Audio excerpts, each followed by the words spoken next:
नमस्कार दोस्तों, R K commerce academy में आप सभी का स्वागत है। आज मैं 10th क्लास के मैथमेटिक्स का लेके आ चुका हूँ सेकंड चैप्टर, जिसका नाम है पॉलिनोमियल्स। सबसे पहले इस चैप्टर का हम इंट्रोडक्शन करेंगे, उसके बाद इस चैप्टर की हम एक्सरसाइज करेंगे। तो सबसे पहले हमने इंट्रोडक्शन को 3 पार्ट में बांटा है, तो सभी बच्चे ध्यान से देखेंगे। इंट्रोडक्शन बहुत ही इंपॉर्टेंट है बेटा, ठीक है। चलो स्टार्ट करते हैं। तो इंट्रोडक्शन चैप्टर 2 एंड पॉलिनोमियल्स। इसका इंट्रोडक्शन क्या है? A polynomials is defined as an express which is composed of variable constant and degrees. कि पॉलिनोमियल्स होते क्या हैं और किस तरीके से हम उनको निकालते हैं, उसमें क्या क्या चीजों का यूज करते हैं, ठीक है। जैसे कि polynomials, this equations, for example के तौर पे ले लिया दिस इक्वेशंस, ठीक है। कोफिशिएंट, ये जो 7 है यहाँ पे ये 2 है, ठीक है। ये 2 एंड ये 7, ये दोनों क्या कहलाएंगे? कोफिशिएंट कहलाएंगे। क्या कहलाएंगे बेटा? कोफिशिएंट यानी कि गुणांक। और ये जिसको हम कहते हैं पावर, पावर, डिग्री और हिंदी में घात कहते हैं। ध्यान से समझना बेटा।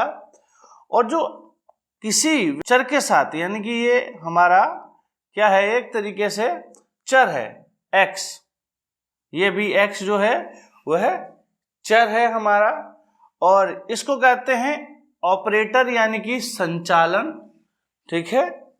और जो लास्ट में रहती है इक्वेशन के, उसको कहते हैं कांस्टेंट यानी कि अचर। तो और इस पूरे को, यानी कि जैसे कि 7x² है, ये क्या है? ये टर्म है। क्या है बेटा? टर्म यानी कि पद। ये कितने पद की इक्वेशन है? 1, 2 और 3। क्या है? 3 पद, ठीक है। चलो आगे देखते हैं। डिग्री तक हो गया बेटा। क्या लिखा हुआ है? दैट आर कंबाइंड, ठीक है। किस चीज का इसके अंदर कंबाइंड और करते हैं? Using mathematics operation. इसमें मैथमेटिक्स ऑपरेशन किस प्रकार से हम लगाते हैं? मैथमेटिक्स ऑपरेशन हमारे पास नॉर्मली 4 है। कौन कौन से हैं? सच ऑफ अस एडिशन, ठीक है, यानी कि प्लस, सब्ट्रैक्ट यानी कि माइनस, मल्टीप्लाई तो सभी को पता होता है, मल्टीप्लाई मतलब गुना, और डिवीजन का मतलब भाग, ठीक है। ये चीज हम पॉलिनोमियल में यूज करते हैं किसी भी इक्वेशंस के साथ। समझ में आ गया? फिर से समझ लो बेटा। ये क्या है? 7, यानी कि जो x² के साथ है वह है कोफिशिएंट है, ठीक है। और जो x है वह वेरिएबल है। क्या है ये? x वेरिएबल, यानी कि हिंदी में क्या कहेंगे? चर। और ये जो पावर लगी है इसको हम डिग्री कहते हैं। क्या कहते हैं? डिग्री। और हिंदी में क्या कहेंगे? घात। ये देखो जो साइन लगे हुए माइनस प्लस के, इसको कहते हैं ऑपरेटर। क्या कहते हैं बेटा? ऑपरेटर, यानी कि संचालन, जो इसका इस इक्वेशन को डायरेक्शन देता है, संचालन करता है। यानी कि अब यहाँ पे अगर प्लस होता तो ये इक्वेशंस के साथ वैल्यू क्या होती? प्लस की होती। अब माइनस है तो माइनस करेंगे, तो ये संचालन हो गया। उसके बाद ये जो 2 है ये भी कोफिशिएंट होगा, ये x है ये वेरिएबल होगा, और ये जो लास्ट में है जिसके साथ कोई भी x, y यानी कि अल्फाबेटिक वैल्यू नहीं है, तो हम क्या कह सकते हैं उसको? कांस्टेंट चर, यानी कि कांस्टेंट हिंदी में क्या कहेंगे? चर। और बेटा इस पूरे यानी कि 7x², this is a term यानी कि पद। 2x, this is a term. 3, this is a term. ये सभी क्या बन जाती है? टर्म। तो बेटा ये है हमारा सेकंड स्टेप, ठीक है बेटा। ध्यान से देखो, सेकंड स्टेप में क्या है? Types of polynomial. क्या है? Types of polynomials on basis of the term.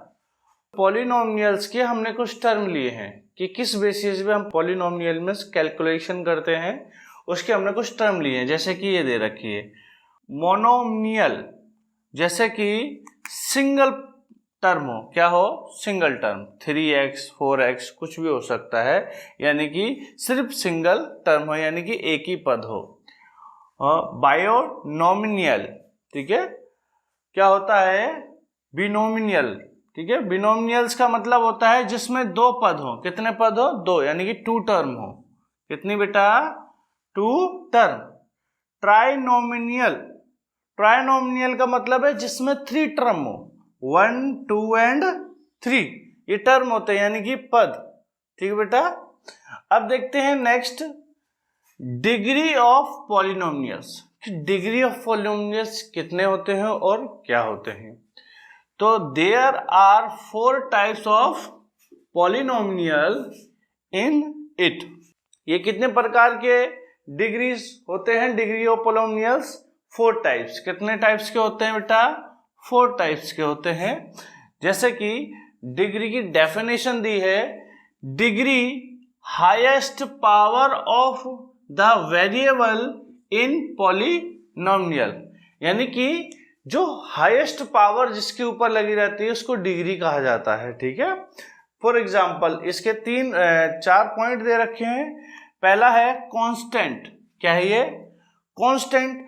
Constant पे कोई भी वैल्यू होगी उसके ऊपर 0 डिग्री होगी। क्या होगी? 0 डिग्री। फॉर एग्जाम्पल जैसे कि हम ले लेते हैं यहाँ पे 3 ऑफ x की पावर 0, तो ये x की पावर, जिसकी पावर 0 होती है उसकी वैल्यू क्या होती है? 1। तो क्या आ गया यहाँ? 3। क्या आया बेटा? 3।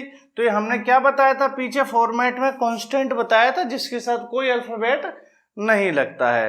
ये चीज याद रखना। सेकंड क्या है? लाइनर। क्या होता है बेटा? लाइनर। लाइनर के साथ क्या रहता है? डिग्री की वैल्यू जो होती है और 1 होती है। जैसे कि ax, यानी कि गैस कर लेते हैं 2x की पावर 1, यानी कि इसकी पावर कुछ नहीं है तो 1 ही होती है। प्लस में क्या हो सकता है यहाँ? 2, ठीक है, इक्वल 0। तो इस x की पावर कितनी है? कुछ नहीं है तो 1। ठीक है बेटा। तो ये इसको क्या कहेंगे? Liner equation, liner polynomial. क्या कहेंगे? Liner polynomial equation. और ये होता है क्वाड्रेटिक। क्वाड्रेटिक का मतलब होता है जिसकी डिग्री कितनी हो? 2 हो। कितनी हो बेटा? 2। जैसे कि ax² plus b of x plus में c इक्वल टू 0। ठीक है, इसको क्या कहेंगे? क्वाड्रेटिक कहेंगे। और ये हमारा 4 पार्ट जिसको कहते हैं क्यूबिक। बेटा इसके नाम से आपको पता चल रहा होगा, क्यूबिक का मतलब होता है जिसके ऊपर पावर कितनी हो? डिग्री की 3। कितनी हो बेटा? 3 होनी चाहिए। ठीक है, ध्यान रख लोगे। जैसे कि ax की क्यूब प्लस bx का स्क्वायर प्लस cx और प्लस का d। जैसे कि इसके ऊपर कुछ नहीं है तो 1। देखो रिवर्स, 1 2 एंड 3। हाईएस्ट पावर कौन सी है? ये डेफिनेशन डिग्री की highest power of variable. Variable पे सबसे हाईएस्ट पावर 3 है, तो ये हमारा डिग्री बना। और डिग्री की कितनी पावर है? 3 है, इसीलिए ये क्यूबिक पॉलिनोमियल बन गया। ठीक है बेटा। तीसरा पार्ट देखते हैं हम। तो बेटा अब हम देखेंगे इंट्रोडक्शन का 3rd स्टेप। सबसे पहले क्या है पॉइंट? जीरोस ऑफ पॉलिनोमियल्स, यानी कि बहुपद के शून्य। ठीक है, इसकी डेफिनेशन है the value of variable for which the polynomials becomes equal to 0, यानी कि जो हमारी वेरिएबल की वैल्यू होती है वह किसके इक्वल होती है? जीरोस के इक्वल होती है। जैसे कि हम फॉर एग्जाम्पल के तौर पे समझ लेते हैं। हमने एक एग्जाम्पल लिया हुआ है। जैसे कि एक एग्जाम्पल लिया है तो ध्यान से देखेंगे इस एग्जाम्पल। ये क्या है? ये हमारा है पॉलिनोमियल। ठीक है, क्या है? ये बहुपद है एक तरीके से। हमने किसके इक्वल रख रखा है? ये जीरोस के इक्वल। ठीक है ना। तो हम इसकी वेरिएबल वैल्यू निकालेंगे। जैसे कि क्या है? ये 5 ऑफ x, नेगेटिव में 10 है तो इक्वल के उधर जाएगा तो क्या बन जाएगा हमारा? 10 पॉजिटिव। ठीक है, और x की वैल्यू निकालेंगे तो क्या आएगा? x is equal to 10/5। तो x की वैल्यू क्या आ गई? 2। ये किसके इक्वल आ गया? चर, यानी कि हमारा आ गया वेरिएबल वैल्यू। ठीक है, यानी कि हमने इसको किसके इक्वल रखा था? जीरोस के, इसलिए हमारी एक वेरिएबल वैल्यू निकल गई। ठीक है, सेकंड पॉइंट देखते हैं, number of zeros. Number of zeros in polynomials equal two degree, यानी कि जो पॉलिनोमियल्स के नंबर्स होते हैं वो शून्य x किसके बराबर से होते हैं, डिग्री के बराबर। ये चीज याद रखना बेटा, ठीक है, सबको समझ में आ गया। अब हम आते हैं इधर, geometricals meanings of the zeros of a polynomial, ठीक है, यानी कि ज्योमेट्रिकल्स के जो जीरोस होते हैं वो पोलिनोमियल्स किस प्रकार दिखाए जाते हैं, डायग्राम में देखते हैं। Find the number of zeros of A polynomials for x, ठीक है, यानी कि x पे क्या पोलिनोमियल्स हो रहे हैं। जैसे x आपको ग्राफिकली आपको पता होगा, ये x होते हैं, ये x एक्सिस, ये y एक्सिस, ठीक है। इसमें पूछा हुआ है कि नंबर्स ऑफ जीरोस, कि जीरोस के कितने नंबर है, तो बेटा ये x एक्सिस को कहीं इंटरसेप्ट कर रहा है, यानी कि टच कर रहा है, नहीं, तो इसके जो नंबर्स ऑफ जीरोस होंगे वो क्या है, जीरो, यानी कि x को एक भी टच नहीं कर रहा है, सिर्फ y को टच कर रहा है, ठीक है ना, ये इंटरसेप्ट भी करेगा फिर भी। सेकंड देखते हैं, इसमें क्या कर रहा है बेटा, x एक्सिस को एक बार ये कट कर रहा है, उसके बाद y एक्सिस को एक बार कट कर रहा है, लेकिन इसमें पूछा क्या है, सिर्फ x की वैल्यू, तो यहाँ नंबर्स ऑफ जीरोस क्या होंगे, 1, क्या होंगे बेटा, 1। ऐसे ही हम तीसरा एग्जांपल लेते हैं, हम देखते हैं कि जो हमारे x एक्सिस है वहां पे इंटरसेप्ट और टच दोनों ही हमारे कैलकुलेट होते हैं। जैसे कि ये वाला पॉइंट जो है ये टचिंग पॉइंट है, ये भी टचिंग पॉइंट है, ये इंटरसेप्ट पॉइंट है, और ये भी और ये भी, तो बेटा 2 टचिंग पॉइंट है और 3 इंटरसेप्ट पॉइंट है, तो टोटली नंबर्स ऑफ जीरोस कितने होंगे हमारे, 5। समझ में आ गया सभी को, नंबर्स ऑफ जीरोस क्या होते हैं जो x एक्सिस को या तो इंटरसेप्ट करेंगे या टच करेंगे। चलिए अगला पॉइंट देखते हैं हम, ये लास्ट पॉइंट है, relationship between zeros and coefficient of A polynomials, ठीक है, हम रिलेशन चेक करेंगे जीरोस की कोफिशिएंट के साथ, ठीक है ना, और बहुपद के साथ। जैसे कि पहले पॉइंट हमने ले ली इसमें क्वाड्रेटिक पोलिनोमियल्स, क्वाड्रेटिक पोलिनोमियल्स की फॉर्म में होते हैं, जैसे कि ax प्लस में b ऑफ x प्लस में c equal to 0। For example के तौर पे हमने एक इक्वेशन ले रखी है, जैसे कि यहाँ दे रखा है x square plus 7 of x plus 10। अब इसमें से हम क्या निकाल लेंगे, इसमें हम वैल्यू निकालेंगे किसकी, अल्फा और बीटा की, क्योंकि हमें इसमें दो फॉर्मूले होते हैं रिलेशन बिटवीन जीरोस कोफिशिएंट में। एक होता है सम ऑफ इट्स जीरोस, एक बार जीरोस का क्या करेंगे हम सम करेंगे, एक बार क्या करेंगे प्रोडक्ट करेंगे, ठीक है। तो हम पहले इनकी वैल्यू हमारे पास गिवन होनी चाहिए, तो हम वैल्यू से इस इक्वेशन से निकाल लेंगे जो कोफिशिएंट इक्वेशन है, यानी कि कोफिशिएंट पोलिनोमियल्स है। तो गैस करो, हमने एक एग्जांपल ले रखा है, तो हम यहाँ निकालते हैं फैक्टराइजेशन, ठीक है। आप लोगों ने 9th क्लास में फैक्टराइजेशन की होगी, 2nd चैप्टर में है, तो ध्यान से देखेंगे कि भाई हम यहाँ पे ले सकते हैं x स्क्वायर, और जो 7x है हमारे पास 2 ऑफ x प्लस में 5 ऑफ x प्लस में 10, यानी कि इन दोनों वैल्यू को जब हम मल्टीप्लाई करेंगे तो 10 ऑफ x स्क्वायर आएगा, और दोनों को प्लस करेंगे तो 7 ऑफ x आएगा। अब हम इसमें से लेते हैं कॉमन, क्योंकि फैक्टराइजेशन मेथड का यही रूल है, और इन दोनों में से क्या कॉमन ले सकते हैं बेटा, हम x कॉमन ले सकते हैं। तो यहाँ पे x स्क्वायर था, x कॉमन आ गया, तो क्या बचेगा, x बचेगा, और यहाँ से x कॉमन चला गया, तो यहाँ से हमारे पास क्या बचेगा, प्लस का 2, ठीक है। जैसे कि हमारी फर्स्ट ब्रैकेट में जो वैल्यू होती है, सेकंड ब्रैकेट में हम सेम टू सेम लिख देते हैं, यानी कि डिट्टो लिख देते हैं, और फिर चेक करते हैं कि इसमें से ये वैल्यू कॉमन आ सकती है। तो स्टार्टिंग वैल्यू देखते हैं, इसमें x है और इसमें 5x है, तो अगर हम यहाँ प्लस का 5 रख देते हैं तो 5 ऑफ x मल्टीप्लाई होगा, और 5 2 जा 10, तो यानी कि ये सेटिस्फाई इक्वेशन है। तो इसको और इसको सिंगल ब्रैकेट में लिख देंगे, एंड जो बाहर हमारी वैल्यू बनी होगी इस वैल्यू को सेकंड ब्रैकेट में लिख देंगे। क्या लिखेंगे, x प्लस में 5।